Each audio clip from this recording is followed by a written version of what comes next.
Salut à tous, ici William Pérusse. Hier, c'était lundi, et les lundis, c'est de la marde. Mais c'est pas grave, parce qu'aujourd'hui, on est le 12 août. Et les adeptes de littérature québécoise savent ce que ça veut dire. On est la fameuse journée du le 12 août, j'achète un livre québécois. Événement qui incite à lire bleu, à consommer local, à découvrir local, à lire local. Parce que la littérature québécoise, ça se consomme, ça se découvre, ça se lit, et consomme dans le bon sens du terme. C'est ce qu'on va voir aujourd'hui, parce que l'année passée, j'avais fait une vidéo sur des recommandations de lecture québécoise pour le 12 août. Eh bien aujourd'hui, je récidive avec une pile de livres que vous voyez pas parce qu'elle est hors champ, que je vais vous présenter. Sans plus attendre, on y va. L'année passée, fort de ma mégalomanie, j'avais présenté 3 romans de mon cru. Eh bien, comme cette année, j'ai pas sorti aucun nouveau roman à date, j'ai charbonné à fond cette année, j'ai écrit à fond, mais j'ai rien sorti pour le moment. Eh bien, je vous présenterai uniquement 2 livres de ma bibliographie, un qui date de 2022 et que je vous avais déjà présenté l'année passée, pour le 12 août de l'année passée, en plus d'en faire une vidéo dédiée. Oui, je me recycle. Il s'agit de L'Humoriste. Non, je ne cesserai jamais de vous rabâcher les oreilles avec celui-là. Je considère que c'est l'un de mes chefs-d'œuvre. Je l'adore, honnêtement. Pas mon plus lyrique, loin de là, mais c'était voulu en même temps. C'est un roman psychologique, très sombre, sur, disons, la chute dans une spirale de déprime et de désolation. C'est la perdition d'un homme déjà perdu. Un fanatique d'humour, un comedy nerd, comme on pourrait dire. Je vous le recommande. Puis, je peux pas vous parler de L'Humoriste sans vous évoquer l'excellente bande-annonce qu'on a tournée en l'honneur de L'Humoriste. Une bande-annonce cinématographique d'une excellente qualité. Puis voici un petit extrait. La vie, c'est vraiment pas facile. Moi, quand j'étais jeune, quand j'étais plus petit à l'école, tout le monde riait de moi. On me traitait de tout et non. C'était vraiment rough. Je sais pas pourquoi ça m'arrivait à moi. À moi? Ah! C'est sûr! J'étais une cible facile. Tous ces Chris-là pouvaient se défouler sur moi sans que... Ça me fait rappeler le gag de Guillaume Wagner. Tu sais, quand il dit critiquer Twilight, là, c'est comme kicker un homme tronc en pleine face. Ça n'a pas de challenge. Mais c'était ça. C'était ça pour moi. Ça donne le goût, hein? Ben, c'est tout pour L'Humoriste. Je l'ai pas laissé tomber à terre, j'ai un autre tabouret en dessous. J'ai besoin de 2 tabourets parce que je suis tellement gros, si je veux me pendre, il y en a juste un, il va péter. Fait que... Deuxième roman de mon cru, qui est mon plus récent, qui est ma dernière sortie de 2024, Les yeux entre les planches. Ma dernière entrée en termes de littérature d'horreur. Et c'est de l'horreur particulièrement gore, particulièrement macabre, dégueulasse. C'est un roman qui va assez vite, contrairement à d'autres de mes œuvres qui prennent plus de temps de placer le décor. Si vous êtes fan de gore, de littérature horrifique, de littérature québécoise, de dialogues salés, et d'antagonistes qui ont des valeurs bien ancrées et des motivations très marquées, Les yeux entre les planches, c'est pour vous. Là, je laisse la place à mes collègues avec 10 romans québécois d'autres auteurs que je vous recommande vivement. Commençons sans plus attendre avec un auteur d'exception que j'ai eu le privilège d'interviewer pour la chaîne. J'ai nommé Gabriel Thériault avec Pour quelques vapeurs de femmes.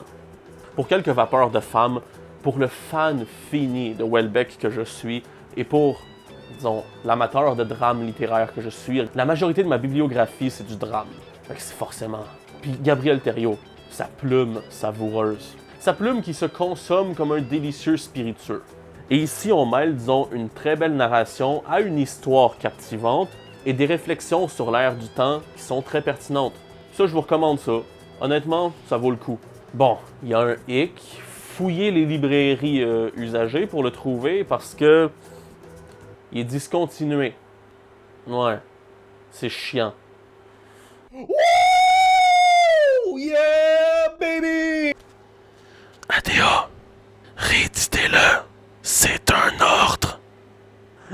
Ouais, sur une défaite, ça peut marcher, hein. Il y en a qui disent qu'il suffit de demander. Je demande. Bref, pour quelques vapeurs de femmes, énorme recommandation. Un autre roman québécois que je qualifierais de roman d'aventure, de drame, de politique, d'idéologie, très ancré, profondément ancré dans le Québec. Il s'agit de Ceux dont on ne redoute rien, de Mathieu Thomas. Honnêtement, j'ai bien aimé.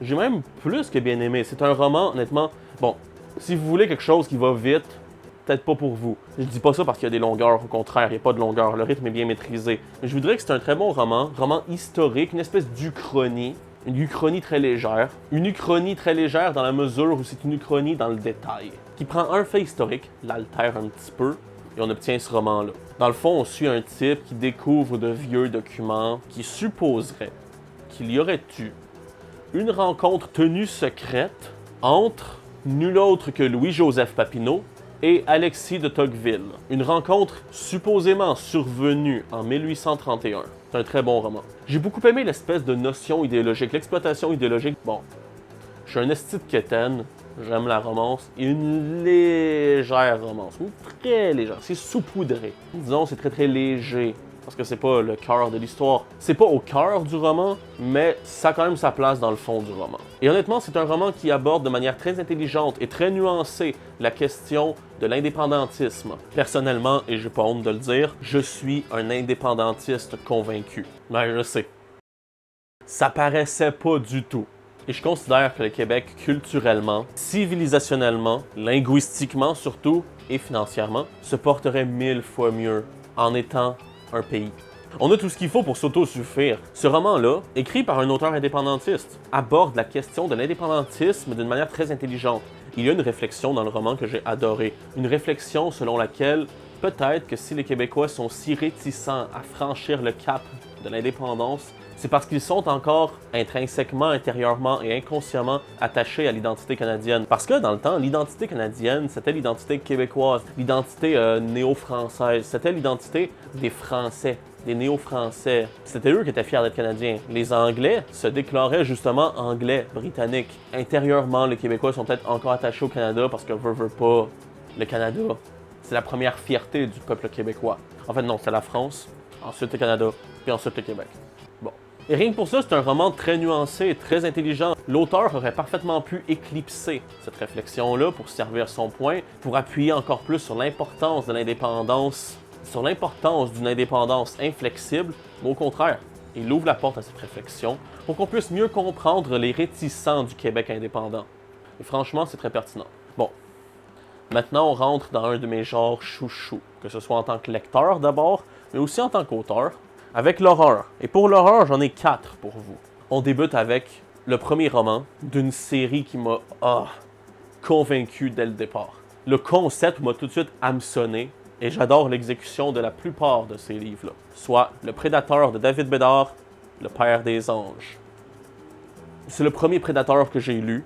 Le concept lui-même nous vient d'ailleurs de David Bédard et je vais vous résumer le concept. Le concept, dans le fond, se passe au début des années 2000, en juin 2003, si je ne m'abuse. Et dans le fond, tous les romans débutent pratiquement au même point. Un autobus carcéral qui transporte des prisonniers d'un pénitencier à l'autre. Mais ce ne sont pas n'importe quels prisonniers. Genre, c'est pas ton fraudeur de bas étage qui a fraudé le BS pendant 20 ans, puis qui s'est fait pogner, puis fait une couple de fin de semaine en dedans. Non, non. On parle plus de méga violeurs, tueurs en série, des gens de bonne compagnie. Non, non, des gens complètement cinglés, là. Dans celui-ci, on suit un type qui se fait appeler le Père des Anges, qui est un meurtrier extrêmement sadique, extrêmement violent, qui a sa signature bien marquée à chaque fois qu'il tue, dans le fond. J'ai adoré le roman, mais les détails m'échappent, parce que je l'ai lu pratiquement à sa sortie, donc au début de l'année dernière, ça se peut-tu? J'avais beaucoup aimé. Je vous le recommande. Dans les Prédateurs, j'ai lu celui de L.P. Sicard, celui de Julie Nadeau, celui de Éric Kennel, celui de Sylvain Johnson et celui de Maude Royer. Et les autres Prédateurs, on en reparlera dans une vidéo dédiée quand la série sera finie, parce qu'en fait, chaque tome suit un des criminels. Donc forcément, il y a 18 criminels, ben, il y aura 18 tomes. Donc la série va connaître une fin à un moment donné. Il y aura peut-être même pas 18 tomes, en fait, parce qu'il y en a qui... dans d'autres tomes, fait que... À voir. Il y aura une grosse vidéo dédiée sur tous les Prédateurs, ça va être long en salle à monter, mais il y aura ça. Alors, C'était-tu Ned, comme disent les anglophiles. On poursuit avec un compte interdit, parce que comme l'année passée, il y avait 2 comptes interdits dans ma vidéo du 12 août, cette année, il y en aura 2 aussi. On y va avec Rumpelstiltskin. Attends, je reprends. Rumpelstiltskin, écrit par Maud Ruxtul. Moi, j'aime ça, les histoires de nains qui tuent. Tu mets un nain un peu taré dans à peu près n'importe quoi, je vais triper. Le nain fucké dans Benchwarmers qui fait son château en beurre de pinot dans son sous-sol, moi je capotais. Le nain Ornos Woggle, je sais plus comment il s'appelle, dans Lutte, j'avais adoré. Puis la série ultra nanardesque de films d'horreur des années 90, Leprechaun, j'avais adoré. Fait que là tu me sors ça, un nain tueur, un gnome. Moi j'aime les histoires de gnomes qui tuent. Ça, c'est un gnome qui tue, qui a un humour bien à lui, qui est assez macabre. J'avais adoré Rumpelstiltskin. Je pense honnêtement le relire, rien que pour en faire un épisode de ces livres-là, parce qu'il le mérite. C'est très très bon. L'auteur a un style narratif bien à elle. Elle a une plume très très belle. Une plume qu'on ne retrouve pas ailleurs. Elle a un style d'écriture très marqué, souvent dans la métaphore. Des métaphores très particulières, très singulières, dont elle seule a le secret. C'est du pur Maud Ruxtul. J'ai adoré. On poursuit dans les contes interdits avec Scrooge de L.P. Sicard. J'adore la plume de L.P. Sicard et j'ai adoré Scrooge. Mais Scrooge n'est pas, à mon avis, le meilleur conte interdit de l'auteur. Cette place-là est occupée par Réponse. Pourquoi Réponse n'est pas dans la vidéo? Pour la même raison que le briseur d'âme n'y est pas, parce que il aura son épisode de ces livres-là. Il y a déjà tout écrit, il me reste juste à peaufiner le passage sur Gothel la sorcière. Scrooge, on y suit une mendiante qui doit se chercher un petit coin de trottoir pour mendier, mais comme tous les coins de trottoir sont déjà occupés, elle finit par aboutir tout près de la boutique Scrooge et Marley, une boutique que tout le monde évite. Et à un moment donné, elle va être pognée pour y entrer.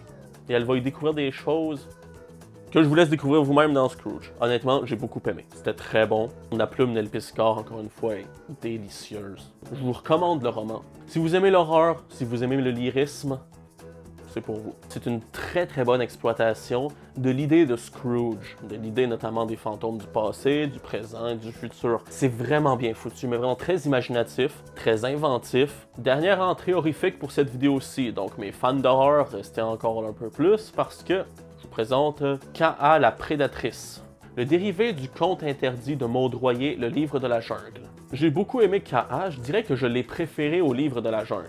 Donc bon, est-ce que c'est impératif d'avoir lu le livre de la jungle pour lire K.A.? De mémoire, ça aide, mais c'est pas indispensable. Si vous aviez pas tripé tant que ça sur le livre de la jungle, je pense que vous allez quand même adorer celui-là parce qu'il est vraiment très très bon. Encore une fois, on reconnaît le style de l'auteur parce que Maud Royer elle-même a une plume qu'on reconnaît. Elle a un style qu'on reconnaît. Elle sait nous hameçonner dans ses histoires.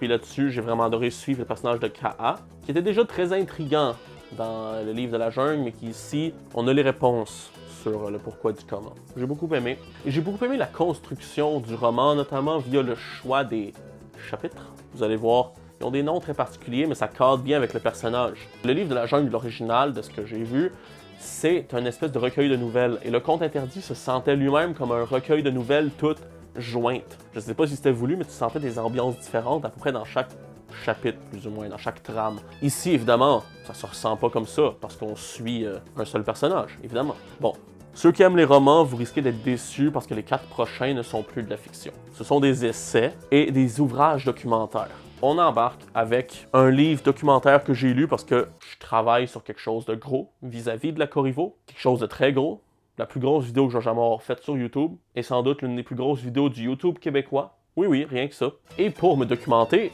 j'ai eu besoin de lire à peu près tout ce que je pouvais trouver sur la Corriveau. Et voici l'ouvrage La Corriveau, de l'histoire à la légende de Catherine Ferland et Dave Corriveau.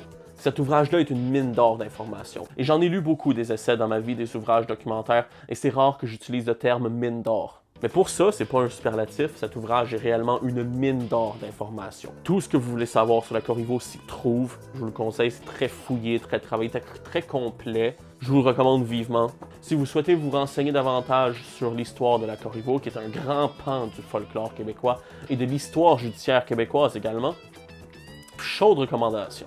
Là, je vais vous faire... m'a mangé une brique puis un fanal pour ça, là, mais c'est pas grave. Mais on s'entend, j'en ai fait des tonnes de vidéos qui vont me mettre dans la marde. Fait que, autant continuer. Où sont les femmes? De Sophie Durocher. Excellent essai d'utilité publique. Très, très important comme essai. Encore une fois, j'en ai lu beaucoup des essais dans ma vie, des essais politiques. Celui-là, c'est parmi ceux qui sont sans doute les plus matière à scandale de ceux que j'ai lus. Et pourtant, c'est con, parce que cet ouvrage-là fait juste se demander, mais que deviennent les femmes? Où est-ce qu'on les cache? Où est-ce qu'on les enfouit? Sous une tonne d'idéologie, de chantage et blablabla. J'élaborais pas énormément parce que j'ai écrit, tourné et je suis en cours de montage une très grosse vidéo sur ce livre-là. Dans une espèce de continuité d'un concept que j'avais ouvert avec la vidéo sur le livre du Doc Mayou. J'en dirais pas plus là-dessus à part que c'est un ouvrage très important. Étrangement, les néo-féministes ou les féministes autoproclamés, les féministes de gauche en fait, n'en ont pas parlé. Étrangement. Je sais pas pourquoi, c'est drôle, hein.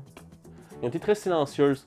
Et honnêtement, je tiens à le souligner, gros respect à Sophie Durocher pour avoir mentionné ces Israéliennes qui, durant le pogrom du 7 octobre, se sont révélées être les grandes oubliées, les grandes volontairement oubliées du néo-féminisme. Oui, parce que je me refuse à appeler le féminisme contemporain du féminisme. Pour moi, c'est du néo-féminisme. Féminisme 2.0, diront certains, ou d'autres les qualifient de féminazie. Bon, le terme est un peu con, c'est pour ça que je n'emploierais pas. Ou certains les appellent les féminots. Let's talk about feminists, feminists. Please stop cutting your hair so short. You don't have any nuts, you don't have any balls in your court. You're all angry and hateful and giving me labels, but it's not my fault, I'm a dude. Stop acting unstable and blaming the males, cause maybe the problem is you. Je vous recommande Où sont les femmes? Très très bon livre, très important, très chargé, très rentre dedans, j'ai adoré. Si Sophie Durocher écrit autre chose, je fonce. Parce que je suis pas un grand fan du format chronique. Tu sais, les chroniques dans le Journal de Montréal, il y en a des bonnes, oui, mais je trouve, et c'est pareil pour Mathieu Bock-Côté, que ça exploite jamais complètement la réflexion, parce qu'il y a un format, je veux pas. Puis j'en ai écrit moi-même des chroniques. Ben, j'ai écrit une chronique pour Québec Nouvelle. Puis c'est pas dans les chroniques, disons, que tu peux élaborer le plus, parce que ça demande un format assez court. Ça exige un format très court, très condensé. Donc bon, les essais du type, très important pour approfondir la réflexion. Maintenant, on quitte la politique. Fait que vous pouvez ranger vos fourches puis vos torches. Moi, je me renseigne beaucoup sur les Hells Angels. Et on embarque avec un livre qui raconte l'histoire de l'un d'entre eux, de la collaboration d'un policier corrompu et d'un Hells Angels incarcéré avec le Ripou des Hells. Ouvrage journalistique écrit par Éric Thibault, Jean-Louis Fortin et Félix Séguin. Oui, je suis un trou de cul, j'ai pas retenu les noms. Le livre est très très bon. Vraiment excellent, j'ai adoré le lire. Vraiment, il est très complet encore une fois. Le livre prend le temps de mettre le contexte avant d'embarquer dans l'histoire du Ripou. J'ai beaucoup aimé le livre, mais il y a deux passages qui m'ont fait rire. Il y a un passage au début où on raconte le mariage de Maude Boucher avec Ginette Renault qui y était présente. Puis à un moment donné dans le livre, t'as juste Maude Boucher qui pogne une fesse à Ginette Renault. Puis on s'attendrait à un malaise, mais au contraire, Ginette Renault, elle en rit. T'as juste Maude Boucher qui genre pogne le micro, puis qui crie « Hey tout le monde, j'y ai pogné une fesse! » C'est tellement drôle. Puis, parce que oui, c'est drôle, les rapports sexuels non consentis, c'est très très drôle. Oh, pourquoi j'ai dit ça? C'est pas vrai en passant. Puis il y a un autre passage où t'as, disons, dans le fond, un Hells qui raconte comment il voulait faire sauter un repère de Rock Machines, qui est un groupe moteur criminalisé adverse, c'est un groupe rival. Puis le Hells raconte son projet en ces mots. Ouais, on va remplir un char d'explosifs, puis on va envoyer le char dans le repère de Rock Machine, mais avec des Rock Machines dedans. Ce plan-là, si je me trompe pas, a foiré en plus, causant, il me semble, la mort d'un enfant. C'est ça pour le Ripou des Hells. Puis on conclut avec un Christ de gros livre. Un énorme livre. Les livres est comme moi, gros que le Christ. Avec un esti de gros livre. C'est un esti de gros livre, un esti de bon livre. Soit le livre noir des Hells Angels. La nouvelle édition, revue et augmentée. Je vous le conseille vraiment. C'est un très bon livre. Plein d'informations, vraiment plein d'infos sur les Hells, surtout les Hells du Québec en fait. Essentiellement, je dirais les Hells du Québec. J'étais un trou de cul, je ne l'ai pas lu au complet. Mais je l'ai feuilleté pour plusieurs raisons. Consulté, disons, pour plusieurs raisons. Puis il est très complet, très très bien mis en page. Je vais vous donner un exemple. Il y a beaucoup de photos, disons. Il y a beaucoup de photos. Je vous le recommande. Très bon livre, très complet sur les Hells et tout. Si vous voulez vous renseigner sur les Hells du Québec, je vous le recommande. Sur ce, c'est ce qui conclut ma vidéo en l'honneur du 12 août, j'achète un livre québécois. Je vous souhaite un bon magasinage N'hésitez pas à partager la vidéo pour donner des recommandations de lecture à vos amis, des idées à vos proches, des suggestions, blablabla. Commentez, mettez-moi vos propres suggestions du 12 août dans les commentaires. Abonnez-vous. Et sur ce, je vous dis à la prochaine. I'm ready to go. It's like if you know, then you know. I ain't keeping enemies close. If you're bros, I'm bros, we're bros. You might wanna whip me, I don't. I ain't running around with no hoes. I don't live my life by your code. I just work my hands to the bone. I don't grind it out for the dough. I need peace inside of my soul. I need karma helping me grow. I need love inside of my home. Pray I fail, I promise I won't. All my album plaques me to go. Man, I stacked up 5 in a row. Man, I don't got no rich haters. All of them are dumb broke. Stab me in the back, I'm leaving cutthroat. Skipping over everyone, don't even need a jump rope. Gun smoke, took so many shots I should be blood soaked. Aiming for the stars, I keep it moving like a tugboat. Young folks, I know that it's hard for y'all to trust most. Life gets so confusing, so stay tuned to what your gut knows. Rough roads always make it tough to keep your cup full.